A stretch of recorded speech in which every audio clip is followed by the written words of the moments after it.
Hi, I'm Aaron. And I'm Matthew. And we're back on this training video to talk about the style of the American Porter. Now, porters have, in general, a pretty rich history. They started out as a Western European beer. It was actually popularized by railway workers, a combination of English railway workers and also Russian railway workers. And the way the story goes is that the English workers had their old ales that they like to drink, as well as their English brown ales, and they were blending those together with Russian stouts, which came up with this very dark, relatively high ABV beer.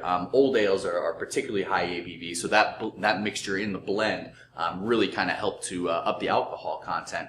Now, a couple things that also make this unique is that the porter, the name porter is actually derived from the title of a railway worker, like the old Johnny Cash song, Hey Porter, right? And also these beers typically, and not so much anymore, but traditionally, they were actually aged at the brewery prior to being released, which was kind of the first time that people had done that, actually aging a beer and then releasing it to the public. So nowadays, porters are no longer brewed as a blend of beers. They're simply brewed as a porter in itself. And they kind of fall right in between like brown ales and stouts as far as depth, richness of flavor, and also in some ways alcohol content as well. Aaron, why don't you tell us a little bit about this one? Yeah, absolutely. Today we're going to be tasting this wonderful porter from Founders. It's got the creative name Founders Porter, and actually it's a very, very accurate representation of this style. Now, it is an American style porter, so it is a little bit up there as far as IBUs go, because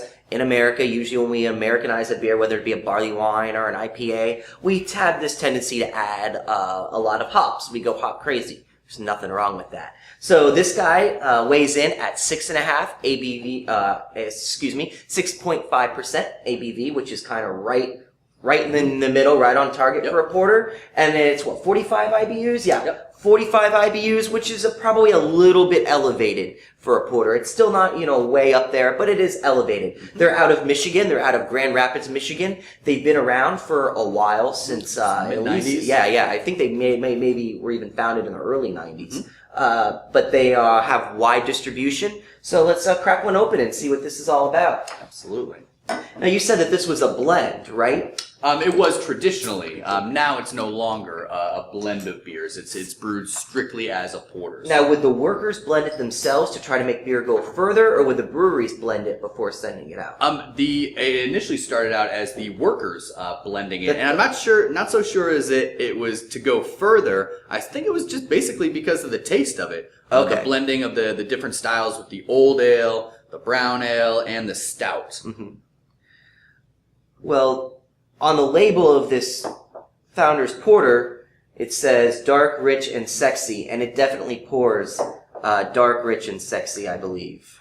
Yeah, it's an apt description not only for the beer, but also for the lady on the label. Yeah. All right. So, looking at it, it's definitely definitely dark. Maybe not quite black. I mean, a deep mahogany. I do have a little bit of refraction of light through the bottom, which comes up as kind of almost a blood red.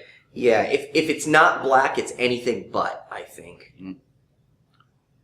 Yeah, it's really, really dark. Almost opaque. Yeah, and that nice, rich, dark, and sexy color comes through on the head, too. Yeah, absolutely. It's got a really nice, like a mocha, milk chocolate, almost like a wet sands type of color to it as well, and really nice kind of a pillowy formation of the head. I've got a little bit of larger bubbles, kind of rocky interdispersed in there, but it definitely has that creamy look to it. Yeah, all right, let's go ahead and smell it. Well, I get a lot of different scents.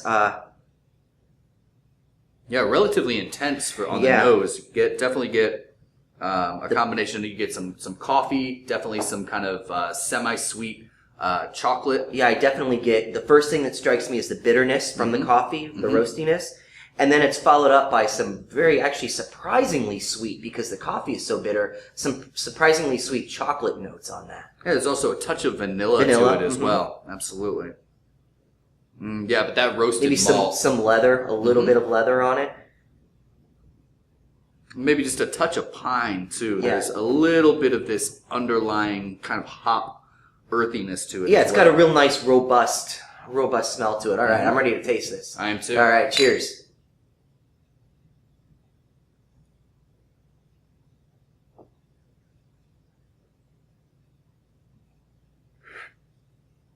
Got a little in my beard there. Well, that's how you know you're doing it right. It's the flavor saver. There's a lot going on with this beer. Sometime, like if I close my eyes and you told me this was a really dark brown ale, I could probably buy it. If I close my eyes and you told me that this was a stout on the lighter side, I would buy it. There's just a lot going on in here. Sure, yeah, actually pretty big flavors. Bigger than I think usually what is typical in this style. It is rich. It's roasty. You get that nice roasted malt, the black patent malt, chocolate malt to it. It's really well put together. You do have a nice sense of balance to it as well. I get that bitterness kind of up front, and it almost leaves like a slightly sweet type of finish where I get some of that vanilla that came through in the nose is also pulling through in the palate. Yeah, mouthfeel to me also is kind of right where it needs to be. It's not too thin. It's not too thin, so it delivers all the flavors as you would expect, but it's not so thick that it impedes the drinkability of it as well. Yeah, like you said, it falls right between kind of a brown ale and a stout. It's a little heavier than a brown ale, a little bit lighter than most stouts. Really, like you said, it's spot on. I mean, honestly, this is considered to be one of the premier examples of this style of beer, American Porter. And I mean, everything pretty much falls right in line with how you would expect it to taste. Yeah, and at the Brass Tap, you can find these guys at most Brass Taps.